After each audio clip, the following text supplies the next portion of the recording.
They've won Tonys and Oscars and Emmys and Grammys. There's no red carpet 'cause they're home in their jammies. From Melrose Place to Broadway to Janeway and her crew. Let Seth and James bring all the stars to you. Anywho, they're entertaining everyone, so who's gonna grouse? Just sit right back and you'll hear some tales on Stars in the House.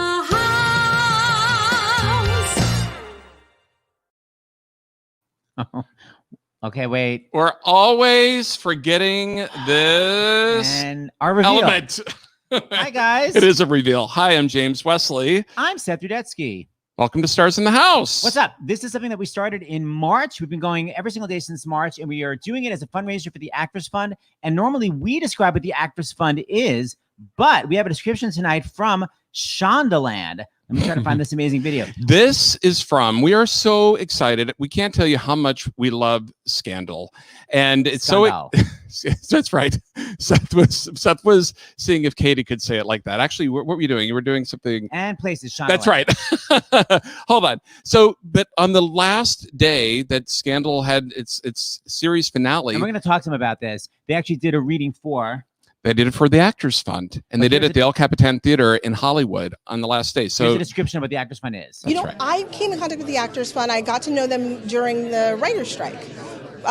We did a fundraiser for them with Grey's Anatomy. Grey's Anatomy sort of did a concert. Shondaland did a concert and raised money for the Actors Fund during the strike. And that's when I really got to understand what the Actors Fund did, which I thought the idea that there was a organization out there that provided all of these services, you know, every kind of service for everybody in the industry, because it's not just for actors, it's for anybody who works in the arts community, because it's not even just film and television, it's opera, it's radio, it's theater. That made me feel like there was a safety net and a world in which we as a community were taking care of other artists. So well said. And since March, how much have we raised, James Wesley, for the Actors Fund?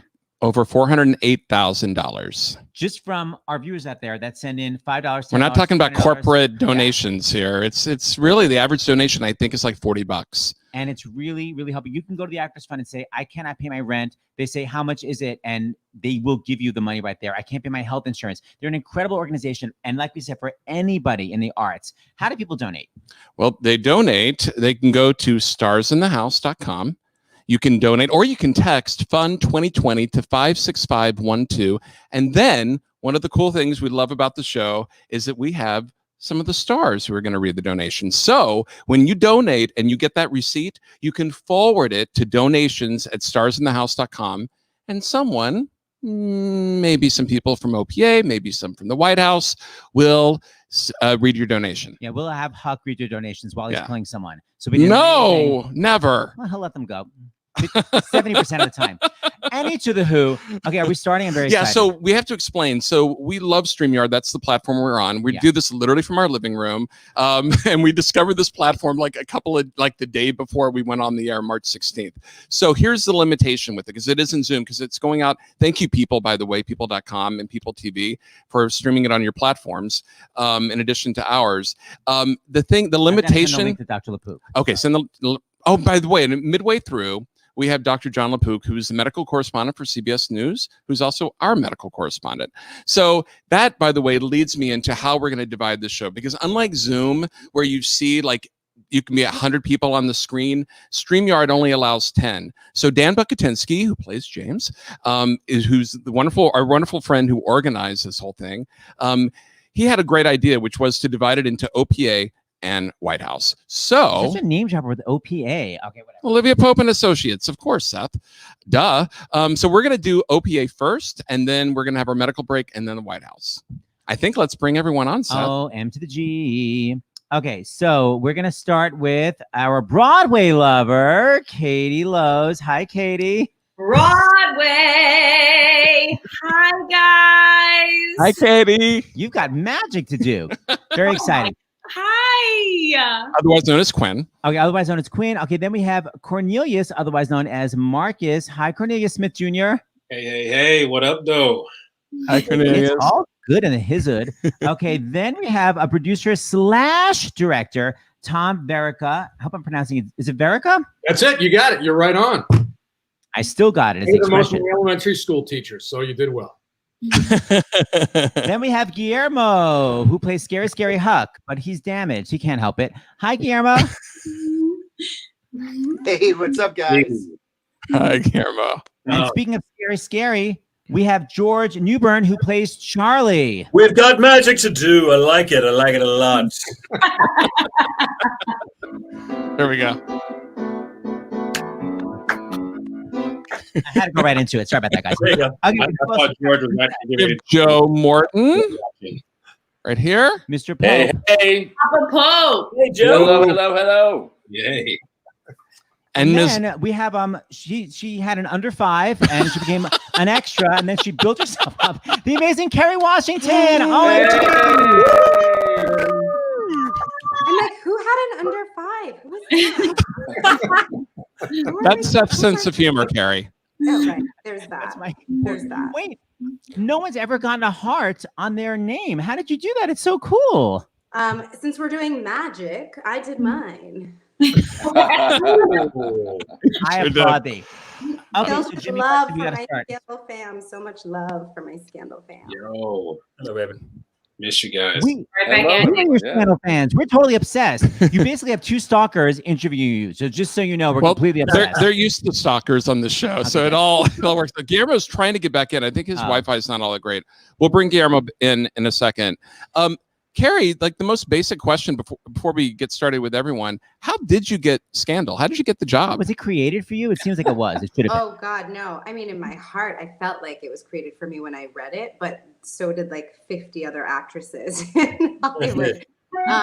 So no, I first met with Shonda because we'd never met before. I remember getting off the elevator and all across her wall was a huge sign that said Shondaland. And I was like, I don't think this is going to go well. Like, I don't know if I'm into living in somebody else's land. And I walked into a meeting with her, and within 5 minutes, I was like, sign me up. Where do I get my passport? Like, I loved her, and I loved the project. But I auditioned 3 times for it. It was a really coveted role. You know, there had never, as a lot of people have talked about, there hadn't been a Black actress as the lead of a network drama in almost 40 years. So Shonda really saw every Black actress between the age of like 18 to 70 for this part. And I was really happy that I was able to land it. Did you have one of those horrible things where it was you in the waiting room and like 4 of your best friends? And you're like, hi, good luck, good luck.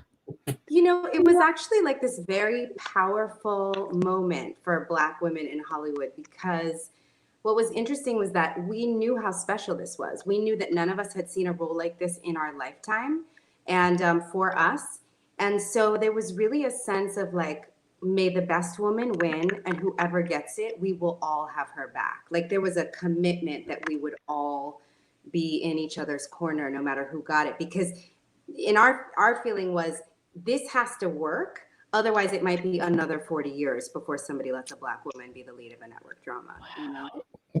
Well, Kerry, it's interesting because in the last month, we had Marlo Thomas on, and she was talking about her scene with Free to Be You and Me with Harry Belafonte, and that was on ABC in the early 70s, and the pushback that they got from the network about what looked like an interracial relationship, which it wasn't. They were just friends. They didn't want them touching. And Marla was like, well, he's my friend. Harry Belafonte's my friend. We are going to touch, and we're going to look like, who cares if we look like we're romantic or whatever? It's who we are. And then Audra McDonald was on, and she's talked about her experience on ABC, but things obviously changed with ABC. And that was like in 1998 with her and Victor Garber with Annie. Yeah, they made her film a new ending where he didn't propose to her because they thought that people wouldn't want to see him propose. So what was it like for you? Any pushback, and how did you deal with that pressure?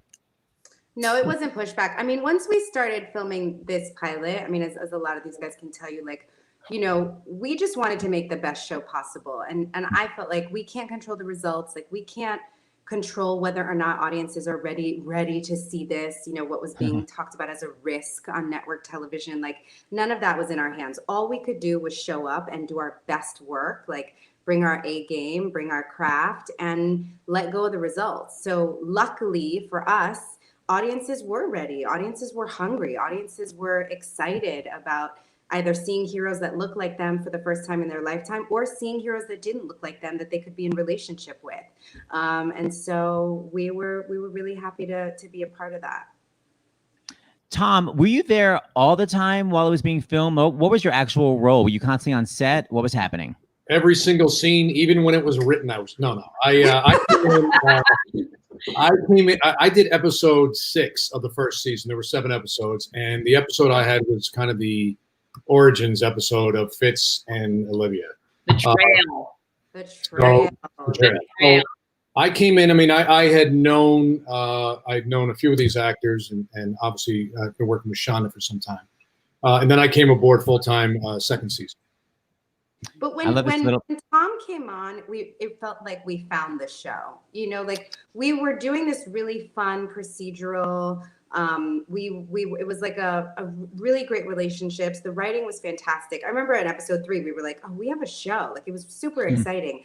But when Tom came in and did the trail, it was our first flashback, you know, and that really became like part of the essence of Scandal, these kind of flashbacks and forward. And he killed that episode and really like somehow came along and helped us understand who we were meant to be. And so that was it. Like we didn't let him go. Wow. I think so much of it is about, as we all know, it's chemistry. You can assemble some great casts, great writing, but if all those elements aren't sort of firing on all cylinders, and sometimes it takes a show with 13 or 22 episodes to kind of find its what its voice is. And I mean, this cast right here and the writing team we had in Shonda is really just they found it much sooner, and it was magic right away. So. Here's a great shot of the two of you on set. I love it. Oh. I kind of like him. I love it. So sweet. Okay, so Oh God, Cornelius, that was her sort of telling me what I'm doing wrong. So she would always kind of like. but with a smile, Cornelius, people are always asking, basically, like, what's your favorite episode? Can you even answer that, or is it like, who's your favorite child? Oh man, my favorite one would have to be the first one, actually, which Tom directed, The Lawn Chair. That was before I became a series regular, and it was before I really knew anything about Scandal. When I actually booked the role as a guest star, I had no idea my scenes were with Kerry. They had changed the name of the script. And so I can remember how excited I was when I was like, oh, snap, this is with Olivia? Like, I'm about to have a scene with Kerry? Oh, snap. So I was beyond excited at the opportunity, and obviously the content and the essence of the episode and what it was talking about was very relevant, even then and still now. And, you know, I have to say, my first day on set, Kerry made me feel like I was the star. I was like, what? Ooh, I was caught off guard how loving and open she was when I first met her, like the first day. And so I had a great time. I had a great time meeting everybody, and it was my favorite episode to this date. That's really nice. A lot of times when people come on a show, and there's an already set group, it's hard to really break into that group. So that's really nice that Kerry was so open. I'm applauding you from our living room. You know, we were super reliant on our guest stars because like the whole premise of our show is that people walk into Olivia Pope and Associates, Quinn, Perkins and Associates by the end of the show. But that people Thank you very much. I want to be clear. That people walk into QPA or OPA, and it's on the absolute worst day of their life. And so if we didn't have actors who could hold that space, who could walk in and make you believe that they were in dire straits in the worst moment they had ever experienced, that they needed OPA, then the show didn't work. So we tried to really create a space that was encouraging for our guest stars because we needed them to uphold the reality of the show. Katie, speaking of the guest stars, how much did the firm charge clients? That's what I want to know. Yeah. How much did they charge? How much did you charge? So much money. I feel like it was so much money. I mean, we were outfitted in some nice clothes. Quinn drove a Mercedes.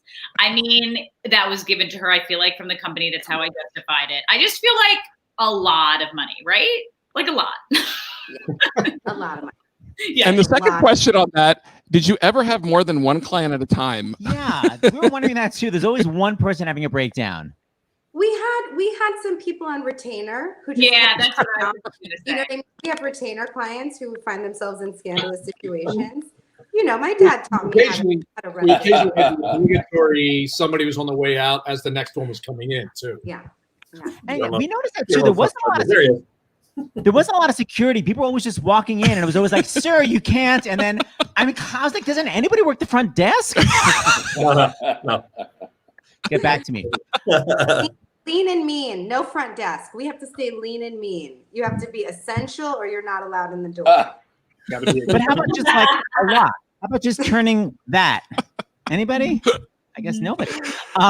Hey, Joe, I'm wondering, there's so many twists and turns. When you first were reading the script, you first got the part, did they say, ooh, by the way, you're related to Olivia Pope? Or did you find out in the script, you're like, huh? No, actually, when I first got to LA, I was there looking for pilots, looking for a part, and blah, blah, blah. And I had not seen Scandal at that point. And so I started watching it on the computer. Watched the whole first season, thought, wow, this is great. I wonder if there's a way I can sort of worm my way into the show, for an arc or whatever it is. But before I had a chance to even talk to my agents called me and said, oh, by the way, ABC needs to talk to you about Scandal. I said, great, perfect. So a producer called me. We were on the phone, and he basically said, make a long story short, he said, basically, what you will know is what nobody else except for maybe Tom Verica would know, which is that you're going to be Olivia's dad.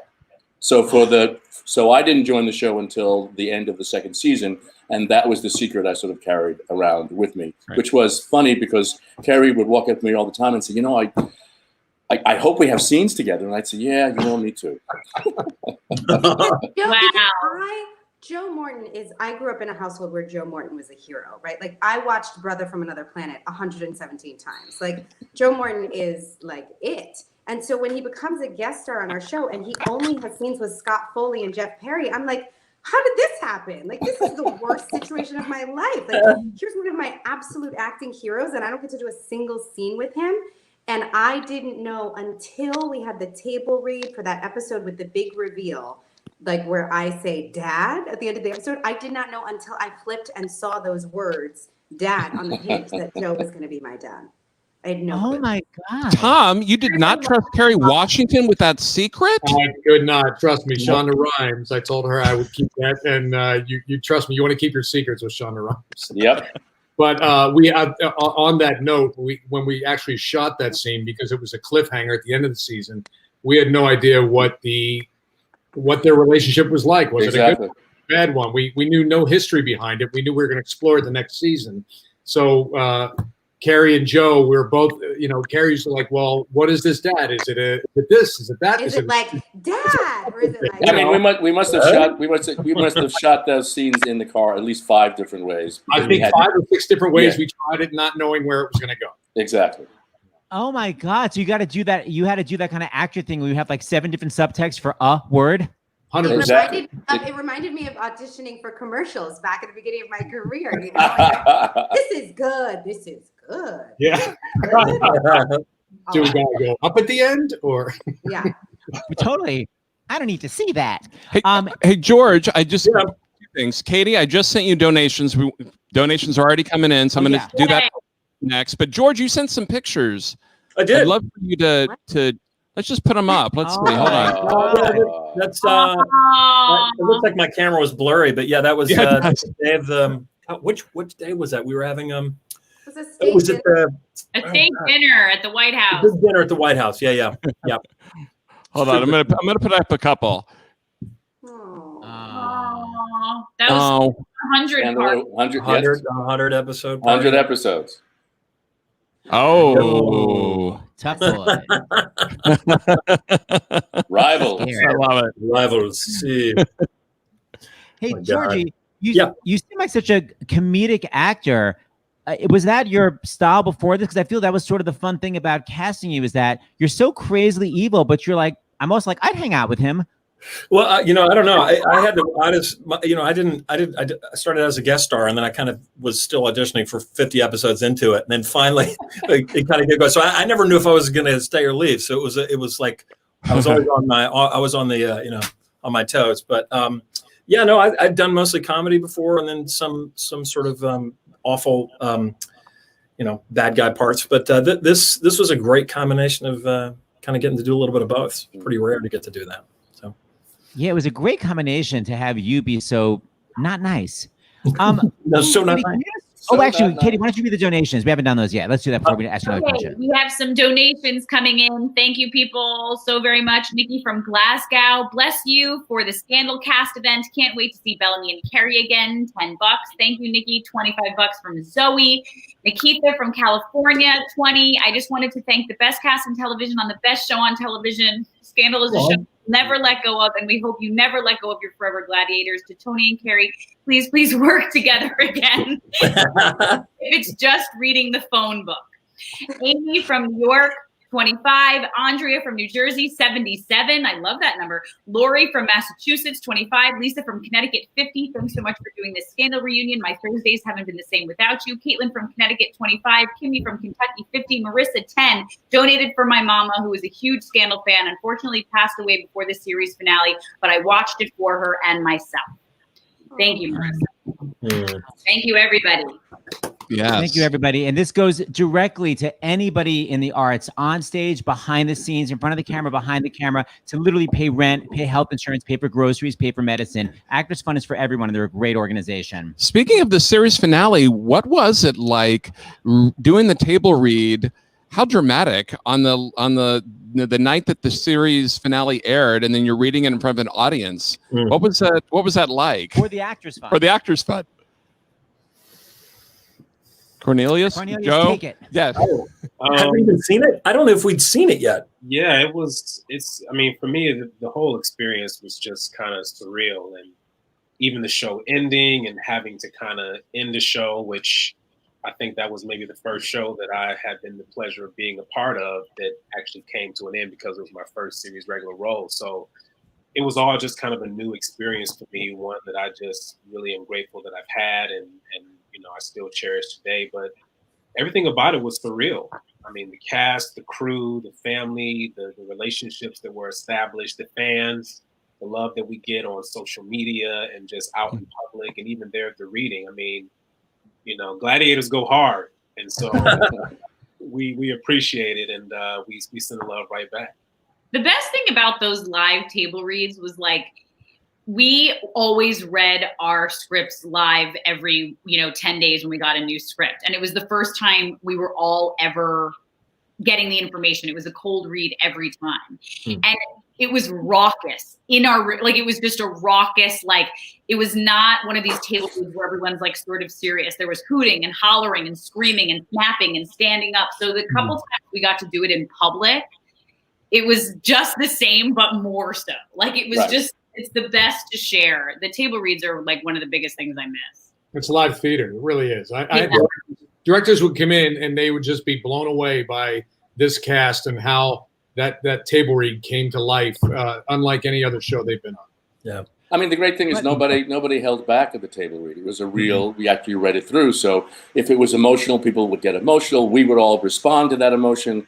I mean, and then doing it live, that was actually the second time we had done it live. The first time being when it was the end of season 2, when we sort of let everybody know that I'm her dad. But they're amazing. They're amazing, especially in front of an audience. Because it was incredible. I was watching Jeff Perry do his lines cold because it was oh my God, it was almost better than when he shot it because it was unbelievable. It out as he was doing it. It was amazing. It was like we were getting $200 for. I felt like I was paying for a Broadway ticket.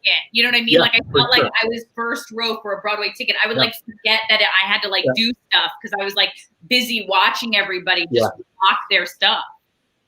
And that's Guillermo, We have to have Guillermo. I've been texting with him. Oh my gosh. All right. Guillermo, say whatever you can say right now before your Wi-Fi goes off. Go. Go. Oh no. I'm so sorry, you guys. My device is super old school, maybe. I don't know. And I played Huck, who was like, you know, the computer. Right. Huck's having a bad day. Looks great. Guillermo and I were both not great with computers, and we had all the scenes where it had to look like we would always be like with our elbows and like our chin, and just be like, we have no idea what we're doing. We also always shot those like 3 a.m. on a Friday, so we'd be like, "What are we doing right now?" So When you guys would do those read-throughs, though, We had so much you fun have, like, making all that stuff. Yeah.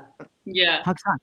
I was gonna say for the stage directions, was there just like some AD being like Huck attaches electrodes to the man's nipples? Like who would do No. Whoever read stage directions was usually just as good as everybody else who was reading. Betsy Beers. Right hand. Yes, her Betsy non-writing Beers. Partner. Betsy has a skill for reading action in a script that is unmatchable. I mean, she is just, it's extraordinary. When people would have less confidence filling in for Betsy than filling in for like Tony. They would jump in to play me or Tony in a second. The writers had the best imitations of me and Tony. But when you had to jump in for Betsy, people would sweat because she understood the pace of the show. She knew every character. She got the sense of humor. The action in our scripts is so delicious, and Betsy was the one. She kept us on our tracks. Wow, that sounded like a setup question, but I did not know that answer. That's so interesting. I love it. You know, Katie, you sent some amazing pictures that I thought people would appreciate. Sure. Yeah. Here he is. Here he is. So sweet. There he is. And we're obsessed with this. Oh my God. Are you at the Lincoln Memorial here? I think We are so. Jefferson. Oh, Jefferson. And That was one of the best weekends. Wasn't it? Oh my God. Unbelievable. I think about it. I just was talking about it with someone. They flew, like, we got to shoot our second to last episode, the penultimate episode in DC, and everybody had a chunk so that the whole cast got to go. And whose ever brilliant idea it was, which I'm gonna think it was Kerry's, that we did a nighttime tour of monuments. Yeah. that was your idea. Because I went to college in DC. So we used to go out to the monuments all the time, and I was like, one night we have to go at night and highlight. So the whole cast, we get in cars and we're like, it's nighttime and it's raining, so no one's around. And the whole cast, like a bunch of like giddy high schoolers, are running from monument to monument at midnight, and we're just like reveling in just each other, drinking whiskey, having a great time. It was awesome. Yeah, we also had a private tour of the African American Museum. Yes, that was spectacular. That was amazing. That was amazing. That whole place to yourself is. Yeah, we tried to get in when we were in DC. We couldn't get in. Right when they first opened. Yeah, you've got to make sure you go in advance. What is this? A spread of food? What is this? Oh, the 100. 100. Yeah. And then how did you guys do the casting? Where it's for your baby, because he's so good. Look how amazing. Talented actor. That big baby was smothered in jelly and cottage cheese. And I was actually pregnant and was going to barf. Like, I was like, this is... And then he was putting the baby underneath a blanket, and there was jelly everywhere and cottage cheese. But it was so cute because you were all the OPA, like all the gladiators were right by my side as I gave birth under... Well, I was like under anesthesia because I'd been kidnapped by Papa Pope. It was under my house. That's right. In your basement. It could happen. It could happen. A happy ending. Happy ending. Hey, Tom, we got a question we got all these questions on Twitter. This one is from Susan Keener. This is for Tom. Do you think a scandal movie using current social and political issues might happen? I'm going to say yes. Sure, you answered it. There you go. There's only one person who has the power to make that happen, and I am not going to answer because there's no answer that's acceptable to anyone. I think, but Shonda Rhimes has in her mind where this journey, whether it is closed for good or will go on, but this family will go on, and that's the best answer I can give right now. Well, let me ask you, If it were to happen, Kerry, would you be interested in visiting the character of Olivia Pope again? Let us say yeah. It's hard to imagine, it's hard to imagine, but it would be very hard to say no to the opportunity to work with these people again. Like there's not, it's lightning in a bottle. I don't even want to say it was lightning in a bottle because we still spend time together. We really love each other. Like this group of people is very, very special. So the opportunity. Olivia Pope is president. Yeah. I said Olivia Pope is president. Whoa. I like that. That's a good place to start. I like it. Whoa. Well, there is that painting in the gallery, isn't there? Right? The seed was set. That's right. There it is. No, I was just going to say if we. Okay, good. Just wanted to make sure. We have more fan questions. We have to make sure we. Yes, ask. hold on. Okay. Well, that actually is kind of what Jackie Shapiro Iglesias asked. Would they all do a Scandal movie? It's funny. That's another question. Yeah, we need them back in our lives, Jackie says. I agree. From Lynn, what was your favorite thing to do as a cast when you weren't filming? Game we nights? would sometimes get together to watch the episodes together because we had to watch the episodes ahead of time because when you're live tweeting, you can't watch. The only thing you're watching is the screen of your phone because we would tweet, voraciously. So sometimes, occasionally, we would get together at somebody's house or even on set sometimes and watch the episode, and that was always really fun. Yeah, we used to do potluck at Jeff Perry's house. Mm-hmm. Yep. They were like our cast parents because Jeff is Jeff and he's the ensemble leader and Linda is his wife and casting director. And so we used to go there on Sundays and like we would prepare our tweets in advance. We would like get our minds around the episode. But that was so fun. Super fun. Some people are asking what did you identify with? Each of your characters have such dark sides. Was it delicious to get to play that on TV so you didn't have to act it out in real life? Was it sort of cathartic to be crazy asses?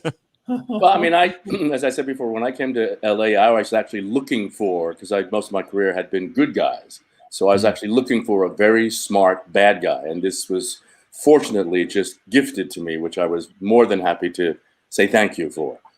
So it was, for me, the opportunity to sort of feel like I was doing something both on film and on stage, if you will, because of all the monologues they gave me.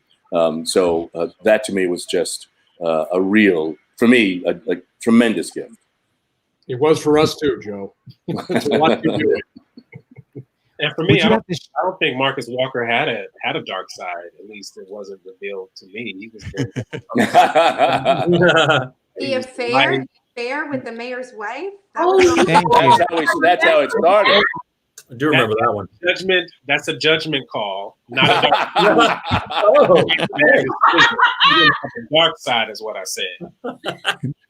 One last question before we go to our medical break in the White House. I can't believe it. 30 minutes with you have already gone by so quickly. Hold on. What do we have here? Lauren McMillan, how would each of your characters be spending this time in quarantine? Well, by the way, Olivia would have fixed it by now. Yeah, but besides that, go. Gee. George? Quarantine. Or anyone, but let me think about that. Go ahead, Tom. I mean, you're cool. Cornelius. Marcus, I don't know. He might make another bad decision. He might hook up with some quarantine boo and that's what I got. That's what I got off the cuff. There you go. Katie? I feel like, okay, George, our baby Robin. Right. Too. So we probably have a couple of kids. We'd be potty training. Oh, we'd have even more kids? Maybe have a couple. We'd do a little Spy Kids kind of thing. A little school. That's our spin-off. We have Spy. Yeah. That's adorable. That's great. And I think Papa Pope, since everybody was inside in quarantine, would probably be outside doing as much, damage as he could or fixing things because nobody would be in the way. There you go. That's brilliant. I love it. So well thought out. I love it. Okay, so we have to go. Kerry, what would Olivia be doing? Yeah. I just think it would involve a lot of wine and a lot of popcorn. Oh, speaking of which, just for you. Oh, Nice. I didn't get that memo. Morton. Well, thank you, OPA.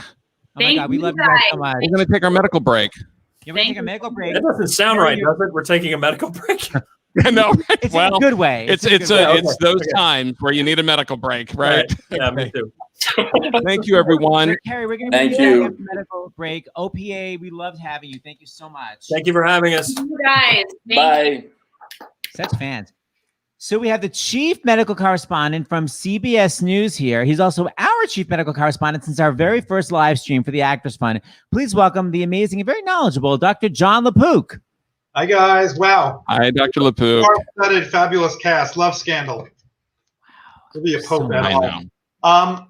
I know we usually talk about COVID-19, coronavirus. I'm going to call an audible here because there is some breaking news elsewhere. I don't want people to get scared. It's actually going to turn out to be okay, it looks like.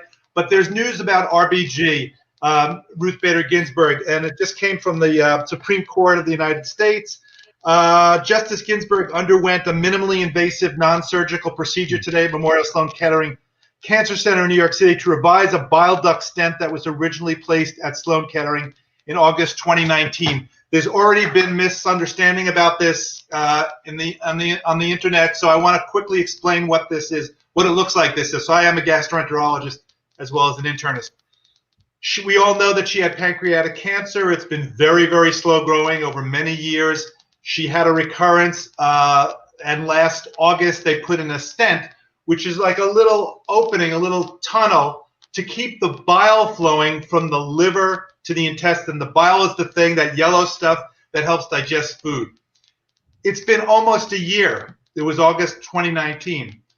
She had some radiation at the time, and very often these things get clogged. They have some debris there, and think about a stream where the water is flowing, and then there's all this debris that accumulates. What would happen?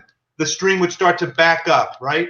Well, that's what can happen in the area of the liver. The bile can start to back up, and it can lead to infection. Whenever you have a blockage, you can have stagnation, like in a stream. You can have a stagnant water, and that's not good. So what they did today was they went in endoscopically. That usually means through the mouth. A flexible tube goes in, and then they're able to, with fancy schmancy stuff, revise. It's called the revision. Fancy schmancy is the medical term. But they revise. They can roto-rooter it. They can do all sorts of things. They can put another stent in. They can just clean out the debris there, and then they get it going again. That's to prevent future infection. They expect her to go home by the end of the week. So don't anybody misinterpret what this is. This could just be a very technical procedure. Of course, I'm not her doctor. They often don't tell you every single thing, but we do know that she had some lesions in her liver, but that with chemotherapy, they actually we were told that they shrunk. They got smaller on the last CT scan. So everybody's crossing their fingers. At least we all are, I think, most everybody. And so we'll just say our prayers that she continues to do what she does, which is to be the most astoundingly, fiercely strong and amazing woman. So that's it's not COVID-19 tonight, but I think that was important enough, and also to relieve everybody's anxiety when they start seeing these headlines and misinterpreting them. So I just want to ask you one thing, because we've got this, a whole new audience because of Scandal. I just want you to reiterate one more time. If you get infected with COVID-19, you can still test negative. So you can test negative and you can be infected with COVID-19 because it doesn't start necessarily coming out from 2 to 14 days. Am I correct? That's exactly right. The best student.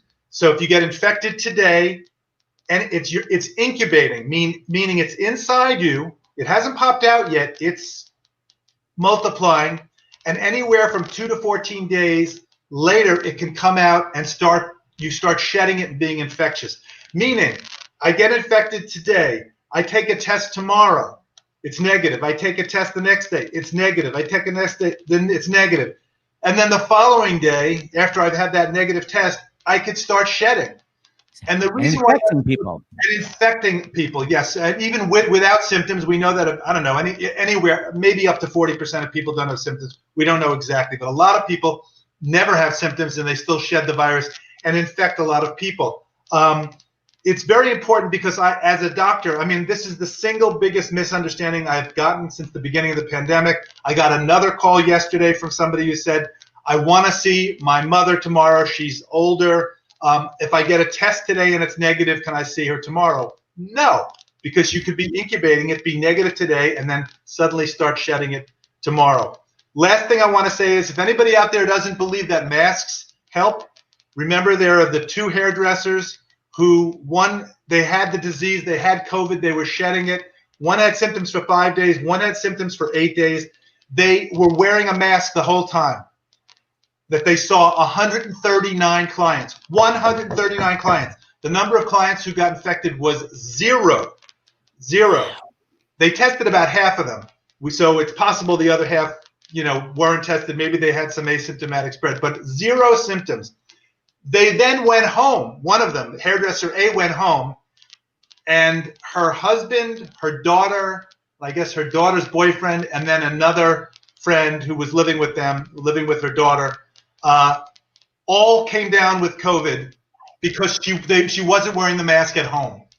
So you would never do this. I spoke with the CDC about this. I said, this is the perfect experiment to prove that masks or to indicate that they work, that they're effective. You would never in a million years do that because it's unethical to say, okay, we're going to potentially expose all these people, but we're going to have them wear a mask. But they did it on their own.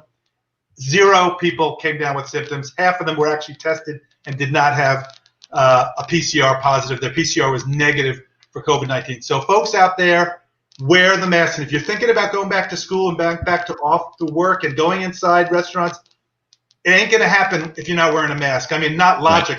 You could have magical thinking and think it's going to happen. The last thing I'll say is you may be fed up with the virus, but the virus is not fed up with you. So I know people right now are just wanted to say, the heck with it. I'm going to just go do what I want. This is a time you have to take a deep breath. Do not have magical thinking. Embrace science. Listen to the public health experts. Thank you, Dr. John LaPook. Thank you always for being here. See you tomorrow. One day at a time. One day at a time. My father-in-law's here. He'll be there. That's right. All right. See you tomorrow. We'd like to welcome back to the stage the White House crew. White House crew. So, of course, Olivia straddles both worlds. That's right. So here is bring Kerry Washington back up. Washington. And then the vice president, who maybe wasn't my favorite character, wasn't the nicest person in the world. Norm Lewis. Norm. Hi, He's coming on later. Good to see you, but I'll see you later. I meant Kate Burton. Hi, Kate Burton. Hi, Seth. And Jane. Hi. Very excited to see Kerry. you. Hi, Kate. Thank you for your sweet email. Oh, please. I'm so happy for you. Oh, so proud. We've known her since the beginning. From the beginning. So sweet. Of course, we have Tom back my again. character was horrible. Okay, go ahead, Tom. Do your thing. Hello, Tommy. Hello, darling. Here I am. We have a man who set it all up for us, Mr. Dan Bucatinsky. Yeah. Thank you, Dan. Hi, everybody. Hi, Kate. We have Kerry, everybody. We have Dan's loving husband, Mr. Jeff Perry. Hola. Hi, Jeffy. My B613. Jeffy. Oh, yes. Well, come on. Where's my sweatshirt? Upstairs. And speaking of loving relationships, we have Ms. Bellamy Young. Yay. Hi, Bellamy. Hi, Bells. Hi, Bells. Good to see everybody. And the man that everybody wanted, the center of it all, Mr. Tony Goldwyn. Yeah. Wait, I'll do what Bellamy did. Tony got a haircut. Tony got a haircut. Yeah, I finally got a haircut. My first. Are you on? Yeah. You should have seen it before last week. Maybe you did. I don't know. But I saw you in yoga with Kerry. True. Yeah. Oh, that's right. With Kerry, it was long. That's right. I can't hear Tony. Other people hear Tony? Mm-hmm. I can hear Tony. Can you not hear Tony? You guys, this is like a weird thing. I can't hear Kerry, Tony. if you can't, like, no, it finally came true. I can't hear you, Tony. Can anyone hear Tony except for me and Seth? 30 seconds and she gets one in. That's excellent. Dan, can you hear Tony? Okay, so Kerry, you should leave the studio and then just come right back. That's what happens sometimes. Just log back in. I'm sorry. Just leave there. But I can hear Tony even when he's not speaking, which is a different thing. It's an emotion. You know. Okay, now we can talk about Kerry. What is she like to work with him? Oh my gosh. Where's Go, Seth. Norm? Okay, Norm's with us. Oh my goodness. Yes, where's Normie? Norm Oh, was sorry. We here. got to bring him up. Bring him back. Well, we were going to bring him up as a surprise, and then this one ruined it. Wait, he's the first one. Uh-oh. You're not supposed to know that he's here. I know. Hey, Bellamy, before we get into it all, did you get my text of donations that I sent you? Can you go ahead and read? That's a great way to start the section. I agree with you. All right, let's do it. And thank you to all you guys who were here and watching with us. That first half, our OPA, they killed it. And thank you to everyone who's contributing. These are the people that I know about. Nicole, thank you for $10. Marianne from Florida, thank you for 25. Tamarka from Pennsylvania, thank you for 26. Very competitive. I like it. $15 from Kayla. And Kayla says to us, this show inspired me and really solidified my decision to pursue law school. Thank you, Scandal, for everything. Thank you very much, Kayla. Thanks for keeping us safe out there. Karen from Hoboken sends $7. Asia from North Carolina, $15. Allison from New York, $10. Tamara from West Virginia, $20. $25 from Peyton. And Peyton says, Kerry, did you come back, Kerry? Peyton wants to know if you got to keep the Do Baby ring after the show. And Monica sent $10. Monica's in California. Thanks, Mon. And Melissa from Pennsylvania. Big roller, $100. Thank you. Yay! Wow. Okay, so my first question is, Tony, when I watch you on the show, it literally seems like the role was so beyond written for you. Like, surely you didn't have to audition. You just got a text. Am I right? Well, it wasn't a text. It was it was a phone call. But yeah, that's true. I got a call saying that Shonda wanted to talk to me, and she asked me if I wanted to play the president. So there was only one answer. It's so perfect for you, man. Jeff Perry. Yes. we were talking with the OPA about having to play these characters that have such dark sides. Did you love like the screaming, the running, the threatening? Did you get such a kick out of it? So much fun. I can't tell you how many times Shonda or one of the writing team would put in the stage directions for Cyrus as close to a heart attack as we've ever seen him. So I got to be the biggest ham that, of course, I am, so many times. And, it was a blast. Yeah.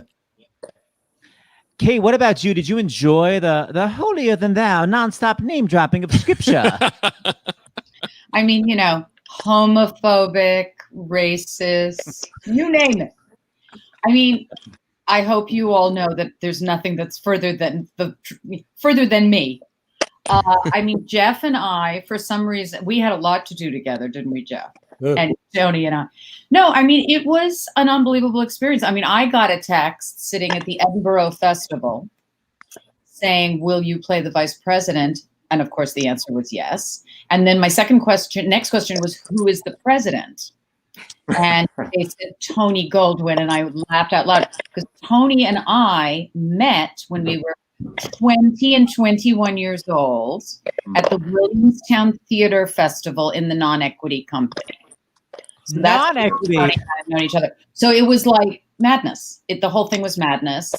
I mean, Love Fest. I have honestly never been in a cast that loved each other as much as this cute group, and there's only half of us here. But yeah, absolutely amazing group. You're reminding me last night, since we have so many people watching on the platform, I would be really not doing my duty as a citizen not to say this, but last night we had Americans for the Arts, and theater communications group on here, Great. and really encouraging people to lobby their senators and representatives to make sure that the performing arts are in the next stimulus bill. Yeah. And if all the viewers go to starsinthehouse.com, you will see an action alert. It literally says action alert in all capital letters, exclamation point. And if you click that, it will take you to the Americans for the Arts page, where you can very easily, literally in 2 minutes, write to your to the people in Congress and tell them how important it is, because for the economy.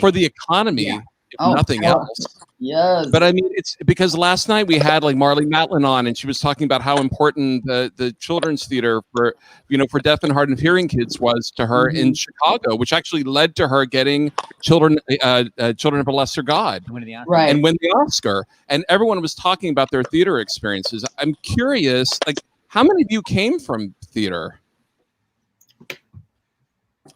Aww. Literally all of you. We're theater people.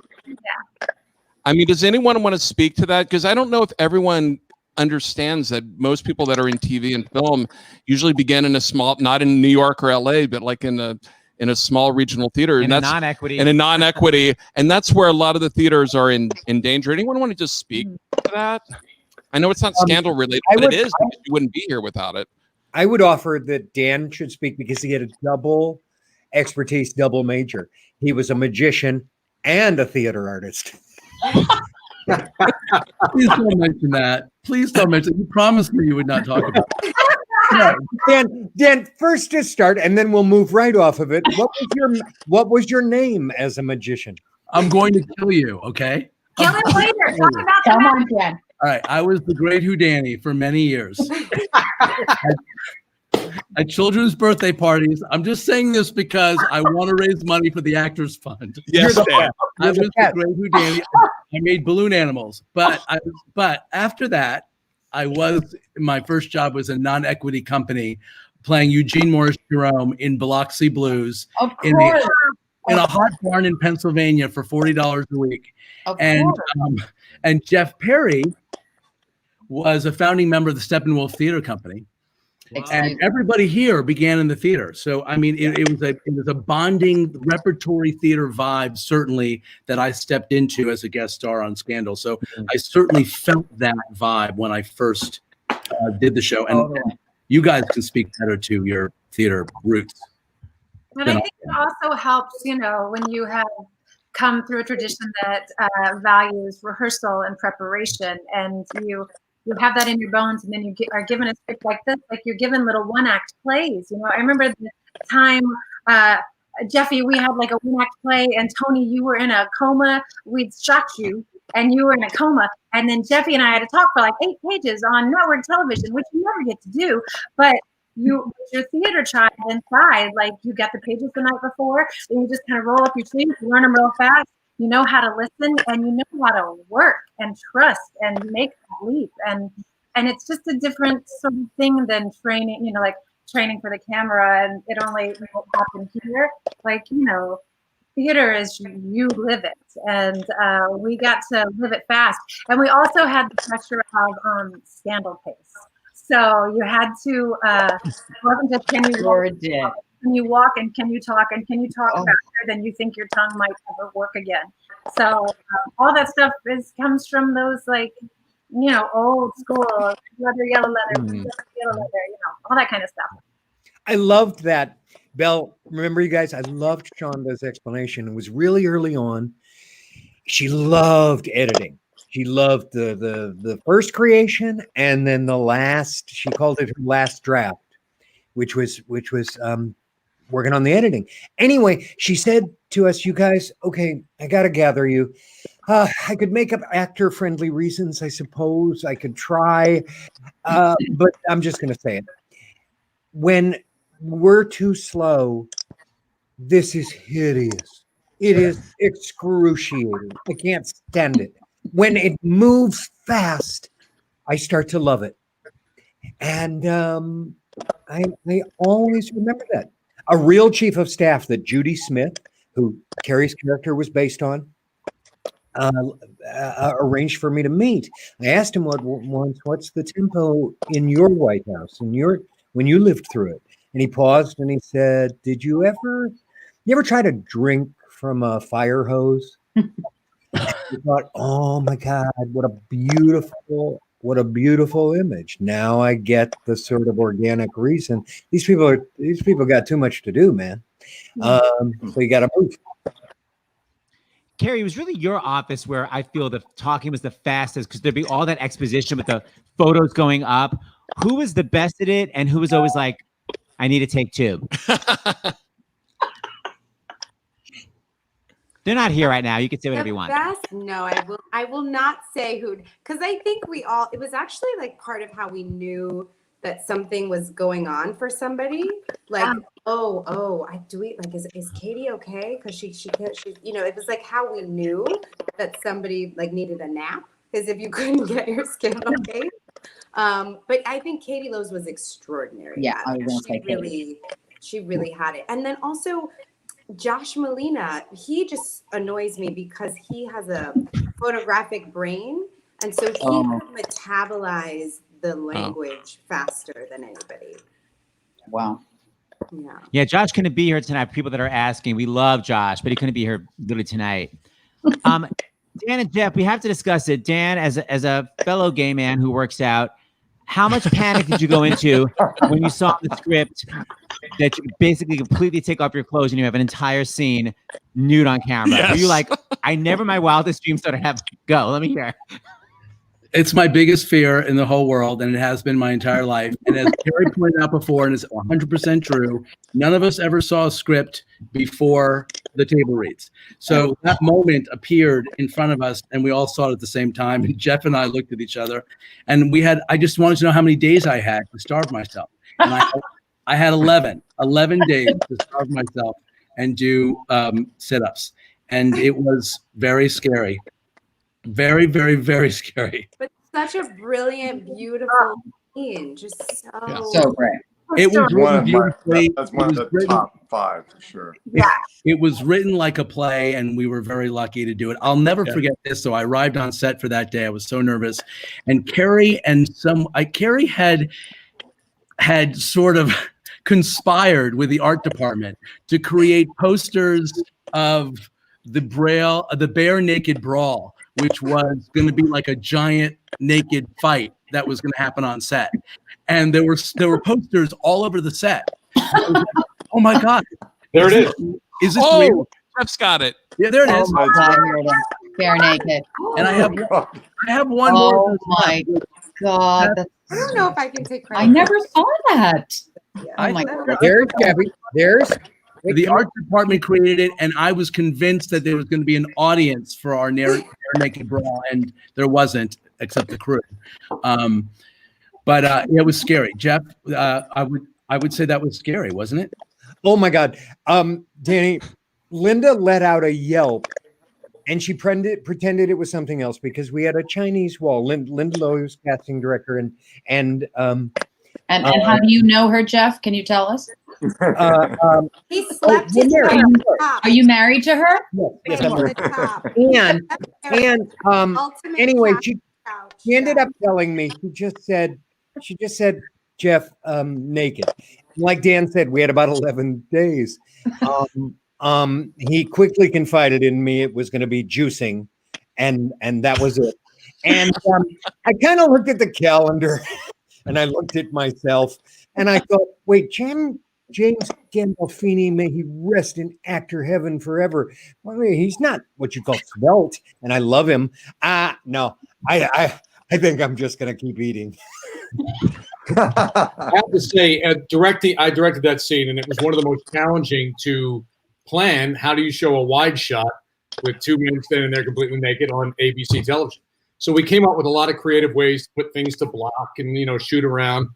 But these guys were so great. They initially started with kind of privacy, nude bottoms and stuff like that, and then it finally got to a point where I think they put socks on, if I'm not mistaken.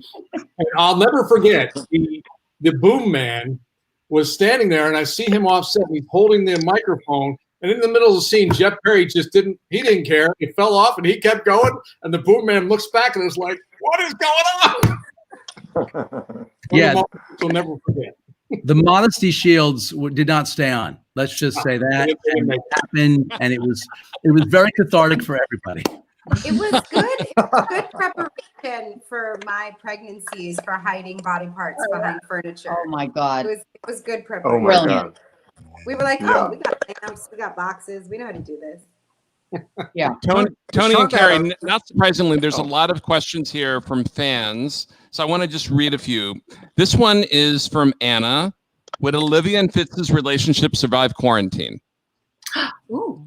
Oh yeah. Tony? Yeah, for sure. Yeah. Kerry, yes. You mean if we could go through what we went through for 7 years, we could definitely manage quarantine. Quarantine is probably the best thing for them. That would be the Yeah, best. I think that's really right. Yeah. Yeah. Because Quarantine in no one's Vermont. bothering them. Yeah. Just jam. Lots of Yeah. jam. But what it's a happened? jam fest. What would happen if Bellamy happened to be visiting that one day and she winds up in quarantine with you for 4 months? She's not allowed to leave. How about that? I actually think that would have Things worked could out get pretty well, real sexy. Things could get real. I think it works. I think it might work the best of anything we've come up with. Right? I think Tony might have Wait, ended I up think that's the odd man out. Scandal movie. That's the Spy Kids. You guys were solving Yeah, it. everyone shows Really? up. It fits in Olivia's house in Vermont during a pandemic. And We all know antics ensue. Kerry, there was a fan, Christina. This is from Christina, not me. During a yoga Instagram live, Kerry Washington said she'd tell us what it's like to kiss Tony Goldwyn, but never did so. Can they both tell us now? I promise you that's not from me. That's from Christina. Did you really say that, Kerry? I know. In the Instagram live? Sometimes when I'm encouraging audiences to just ask me anything. You can ask me whatever you want. You can even ask me what it's like to kiss Tony Goldwyn. But I don't usually answer that question. I just use it as an icebreaker to get Please people don't to giggle. answer it. It's professional. That's what it's like to kiss Tony Goldwyn. Yes. We're There you go. professionals. We are professionals, and we do what's needed to tell the story of the show. We do what Shonda tells us to. Good answer. That's correct. Well, wait, by the way, we talked so much about Dan and Jeff having to show their torso. Jordan claims that Tony never had to prepare for a naked scene. Tony always had his clothes off. Tony No, but always more like he never had to go low carb. He's genetically Oh, superior. no. That's what they're saying. He doesn't have. Well, that's true. Tony honestly, would eat donuts. Tony would eat donuts all day long and pour True. stuff. Hey, by the way, not I true. want to say I've been in a play with Tony where he took all his clothes off, by the way. Yeah. No, actually, Kate, Yeah. you took all my clothes off. 20 years ago? Yeah. Kate took all my clothes off. I didn't. I did actually in a take play. them I played his wife. I played Tony's wife twice. off. That's right. What yeah. was the play? And then she murdered me Yeah, in a crazy. bathtub. But Yeah, and then anyway. I took his clothes off, put him in the bathtub, and then I killed him. You see, I murder all my husbands. That sounds like Scandal. It's a What's terrible happening? thing. That sounds No, right? I murder them all. Dan, Lizzie asked, what do you miss the most about Scandal besides the cast? I would think the cast is what you'd miss, but Yeah, I left early on. So I was fortunate enough to have 29 episodes with this fabulous group of people, all of whom I still consider my closest friends. And I miss the writing, the drama that we got to play with each other, the camaraderie, and just pushing every single person that you would act with on this show, regardless of who they were, made you want to be better. I felt that way since day one, and I love that feeling, and it was amazing. It was amazing. So I definitely miss that. Well, while I have you on the phone, Dan, I was going to quiz some people on some of their classic lines. I want to see if you remember this. Oh, Dan, do you remember saying, poor Dan, you control everything, which is precisely why I want to kill you and have a baby with you? Basically, have sex with you at the same time. Very good. Oh, Wow. that was impressive. Wow. Kerry, Nope, I won't. I really try. It's so hard. I don't want normal and easy and simple. I want painful, difficult, devastating, life-changing. Love. right? Love, marriage. What is it? Love. I wanted one more adjective. Extraordinary love. But Oh, exactly. extraordinary. You knew what the subtext was. Yep. I said that to Norm. Who is hiding, but he'll be here Where's any Norm? moment. Where's You're Norm? not supposed to know. Don't even. He's not there. Oh, leave him up. Leave him up. Let him in. Come on, Norm. Hi. He gave me the oath of office. Sorry? You gave me the oath of office. No. It was very Yes. exciting when Tony. What's happening, everybody? Hi, Norm. What's up, Norm? Oh my God, this is so like. Listen, I feel like I've felt. I was always like this accessory to this beautiful, perfectly formed suit that was made, and I just was like, they would bring me in, and I was like a new tie that would be fitted on for this great cast. I just was so honored. Well, it's all about the accessories, Norm. Yeah, it is. Make the look. For me, it was Kerry, was the first person that I saw on set, and she set the tone. I mean, I know we're giving you all your accolades right now, but you really set the tone. And what was great about it was the thing that sticks out, and I still tell this to people all the time. You knew everybody's name, their first and their last name, and you knew their dog's name. You knew their grandmother's name, and I was like, I don't even remember my name, and I don't know how she does that. And Norm doesn't just mean the actors. Yeah. She never remembered my name. I don't know who you are now. Who are you? Who let you into this party? Exactly. I'm crashing. We need security on this stream. And Bellamy and I worked together before, like years ago, in a horrible reading. But but that's what actors do. That's what we do. Norm, while we've got you, you were so brilliant in Spike's movie. If anyone hasn't seen it yet, you've got to see. I can't wait. Oh, I'm excited. I haven't seen it. I can't wait. Thank you very much. So good. It is so good, and you are just fantastic. Thank you. Really, That's very kind. I got very lucky with that one. Very lucky with that one. Yeah. No, Spike got very lucky. Yeah. That's right. To Five Bloods. Five Bloods. And Tom Verica thank you so much for being a champion. Thank you. Been a big fan of yours as an actor, and then to work with you as a producer and director, it was great. And thank you. Yeah, let me just say, guys, you should know we shot. Norm surprised everyone. We shot in the Rotunda at City Hall, and he sang a song that brought chills. It did silence, and it was the most beautiful thing. And one of those most memorable moments I'll ever have on the set. Really Norm is one of the best singers literally in the world, and I'm not exaggerating. He is. He's one of the best singers in the world. I will pay you later. I think I signed your name correctly. So true. It's Venmo. You know who else? Mellie, You know who else has a beautiful voice? Who? Kerry Washington. Yeah. Yes, she does. Yeah. What song? Give me a song. We're waiting for her to come to Broadway with the musical. We're waiting for her to come to Broadway with the Come musical. on, let's do it. Don't hold your breath. Kerry, were you in musicals in high school? Did you do any High musicals? school and college. I was in all 3 choirs in high school, and the a cappella group, and the whole thing. What was your favorite show in high school or college that you were in? My freshman year, I got to be in the Liebeslieder of Little Night Music, which was like, freshmen didn't usually get cast in musicals, so Soup's honor. So that was really fun. Yeah. Wow. Bellamy's a musical theater from Broadway. Oh, I know that. Hold on. Bellamy's the real. Hold on. Seth's in front of the piano now. Yay! I know. This is like at the end of the show when we're at the piano bar. I don't remember a Little Night Music. La. Come back to you. La. Don't you remember the beginning of that? No. La la la la. I have classic trauma responses where I don't have very good memories about things. You shut down emotionally? I do. It's true. Okay, then. How about Tony Goldwyn? Tony's got a great voice. We know. And we know Bellamy has a beautiful voice as well. Yeah, I think all these nice people can hum a tune or two. So, Tony, do you remember this? Our little secret.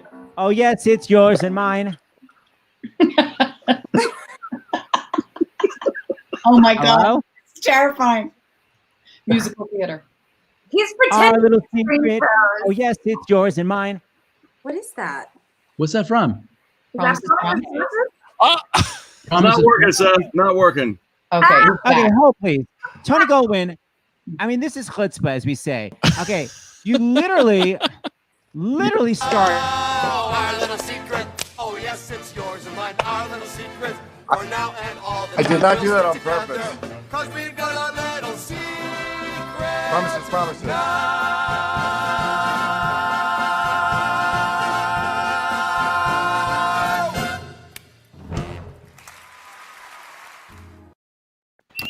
Whoa, bravo. Wait. He's back. Wow. Okay. That was beautiful. Yes, I'm back. Yeah, Sorry, you were my making video. that I'm show. on a bad signal here. So, but that was fun to see. A frozen image of me and Sean Hayes. Can you guys hear me? Sounded great. Yes. Yeah, we can hear you. Hey, Bellamy Young. Hey, can you hold this for me? Yeah. Okay. Perhaps you remember this. I remember having not a lot of clothes on singing it. That's what I remember. Thank God. You don't remember the lyrics? I do. I remember them. It's in there. It's in there. Easy money. I'm learning how to make it. Woo! Turn out that way. Go. That's what we get. For a long time after that show. Well, maybe this will remind you. Now I know what they mean by easy money. I'm learning how to make it easy money. You just reach out and take it. Ain't it funny how things work out? Though some girls would refuse to, I really could get used to easy money. Reserved for pretty faces, easy money. This girl is going places. Someone up there gave me a break.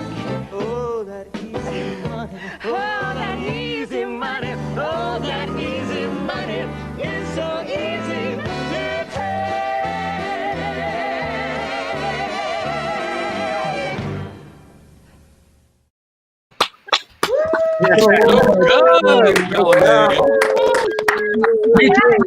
United States. Sam Harris and Kevin Ramsey. Shout out to them. And the great Sai and Myra. So cute. That was from I the saw live. you in that. You were You like that? Val, you were great. Future president. there you go. Kate, as our time is winding down, I texted you a few donations because we don't have that much time. Can you read them? Oh yes, sure. Here we go. That'd be great. Jasmine from Illinois, $5. Hannah from Ohio, $15. Love the Scandal fam, says Hannah. Jeff from Florida, $100. Love and Miss Scandal, and my best to both Dan Bucatinsky and Tom Verica. Donna from Georgia, thanks to this wonderful cast, Kerry, you are amazing for all of us Black girls. Kerry and Tony, have you filled the Vermont house with any kids yet? $100. Hey.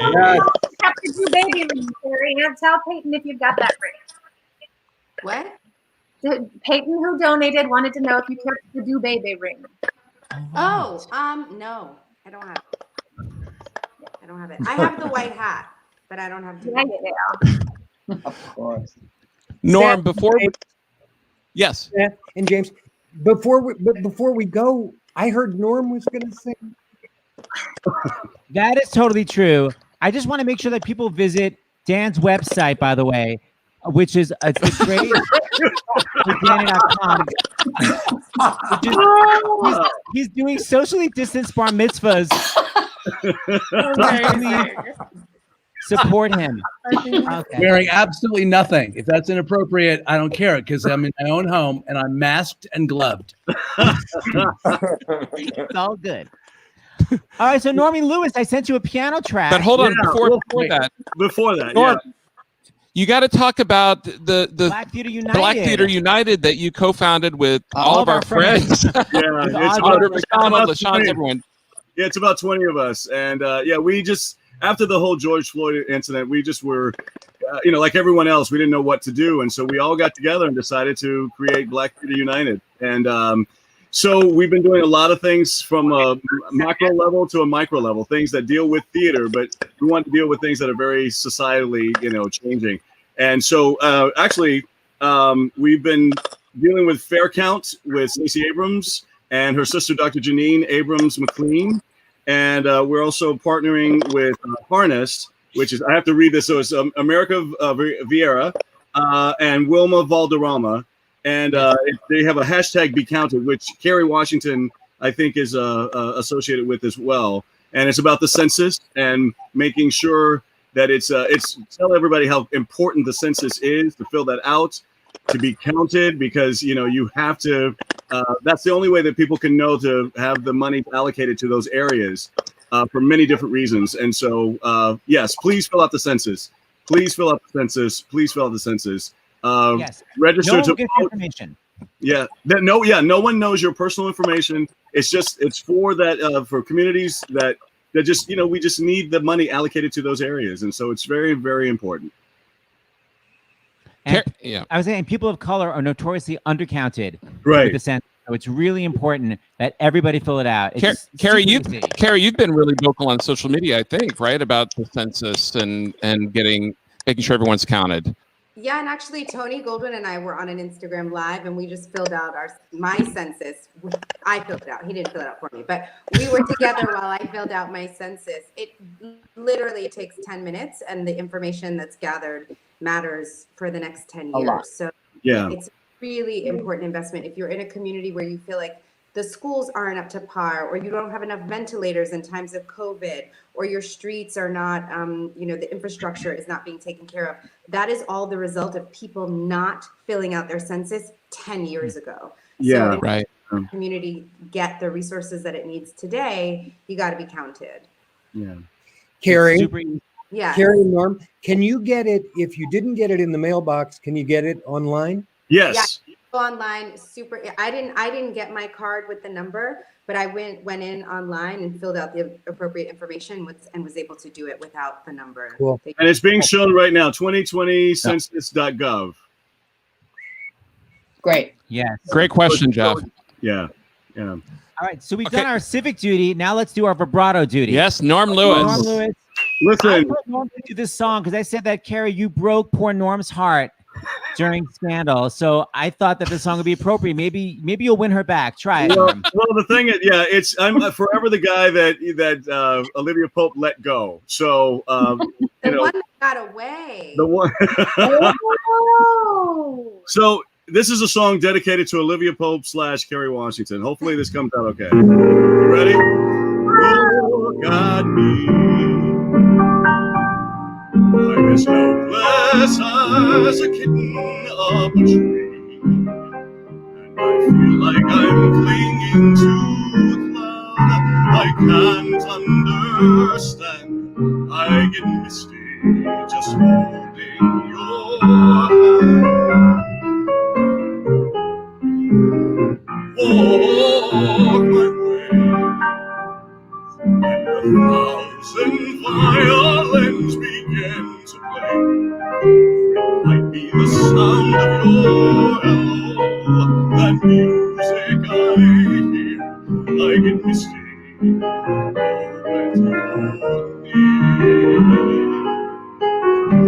you can say that you're leading me on, but it's just what I want you to do.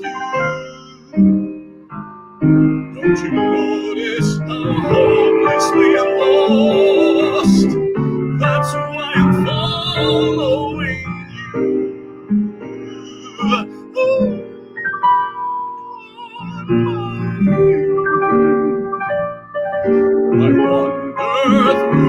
this wonderland alone, never knowing my right foot from my left, my hat from my glove. I get misty and too much in love.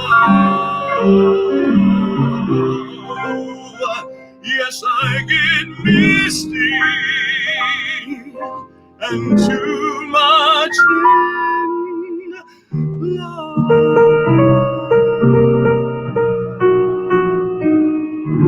I miss you.